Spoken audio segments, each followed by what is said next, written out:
Hi everyone. आज से हमारी ऑनलाइन कक्षाएं शुरू हो रही हैं। जैसा कि पिछले टर्म पर हमने पढ़ाई की थी वार्नस थ्योरी, जिसमें हमने तमाम पॉइंट्स को डिस्कस किया था।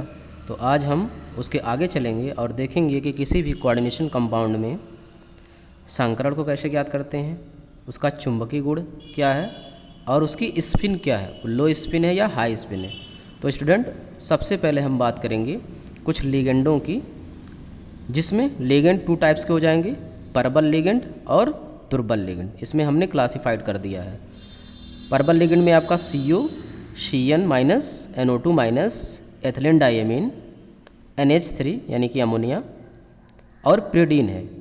और दुर्बल लिगेंड में क्या होगा, H2O C2O4 minus 2 OH minus और हैलोजन एलिमेंट्स जो होते हैं वो रहेंगे, जैसे Cl minus Br minus I minus यानी कि आयोडीन पे माइनस।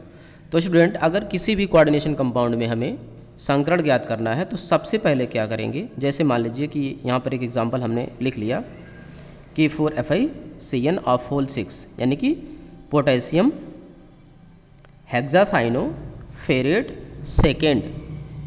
अब इसमें हम संकरण जो ज्ञात करते हैं वो सेंट्रल मेटल का ज्ञात करते हैं। तो सबसे पहले हमको करना क्या है, सेंट्रल मेटल का इलेक्ट्रॉनिक कन्फिग्रेशन लिख लेना है। जैसे Fi 26 नंबर पे आता है आपका पीरियाडिक टेबल में, तो इसका इलेक्ट्रॉनिक कन्फिग्रेशन होगा 1s2 2s2 2p6 3s2 3p6 3d6 4s2 और लास्ट वाला ये ऑर्बिटल आपका 4p0 लिखा हुआ है, इसमें इलेक्ट्रॉन नहीं होंगे।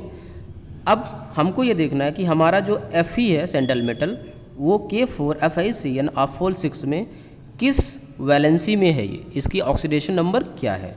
तो इसमें हमने अभी पढ़ा K4FiCN ऑफ होल 6 यानी इसका नाम अगर देखें तो पोटेशियम हेक्सासाइनो फेरेट सेकेंड, यानी कि Fi की जो ऑक्सीडेशन नंबर है वो हो गया आपकी सेकेंड। तो Fi+2 का हम इलेक्ट्रॉनिक कन्फिग्रेशन फिर से करेंगे। तो Fi का तो कर चुके हैं, तो Fi+2 का इलेक्ट्रॉनिक कन्फिग्रेशन कैसे करेंगे, 1s2 2s2 2p6 3s2 3p6 3d6। Last वाले ये जो आपका 4s2 है सेल, इससे इलेक्ट्रॉन को 2 निकाल देंगे, क्योंकि यहाँ प्लस लिखा हुआ तो 2 इलेक्ट्रॉन लास्ट से क्या करेंगे, आप निकाल देंगे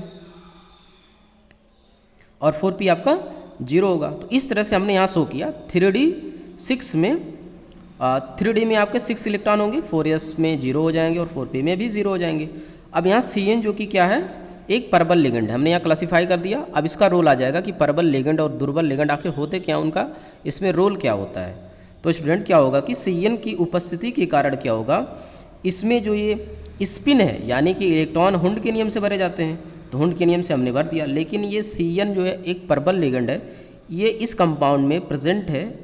इसकी वजह से जो इसके स्पिन है यानी कि एक एक इलेक्ट्रॉन जो आपके दिख रहे हैं वो फिर से पेयर्ड हो जाएंगे। इसके इफेक्ट के कारण Cn परबल लिगेंड है, इनको फिर से पेयर्ड कर देगा। तो अगर पेयर करेगा तो यहाँ पर 2 इलेक्ट्रॉन इस ऑर्बिटल में होंगे, 2 इसमें और 2 इसमें, और बाकी आपके जो यहाँ 6 लिगेंड बचे हुए हैं, Cn यानी 6 प्रेजेंट है, तो एक लिगेंड एक पेयर इलेक्ट्रॉन देता है, तो एक ऑर्बिटल में एक पेयर इलेक्ट्रॉन आपका जा सकता है यहाँ पर।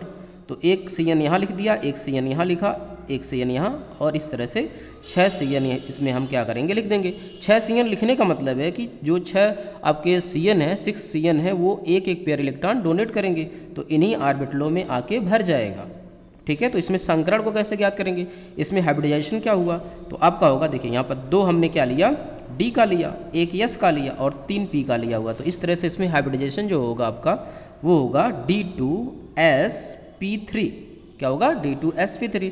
और हमने आपको पहले लिखवा दिया कि अगर D2sp3 हाइब्रिडाइजेशन होता है तो उसका जो स्ट्रक्चर होगा वो होगा अष्टफलकी यानी कि ऑक्टाहेड्रल होता है।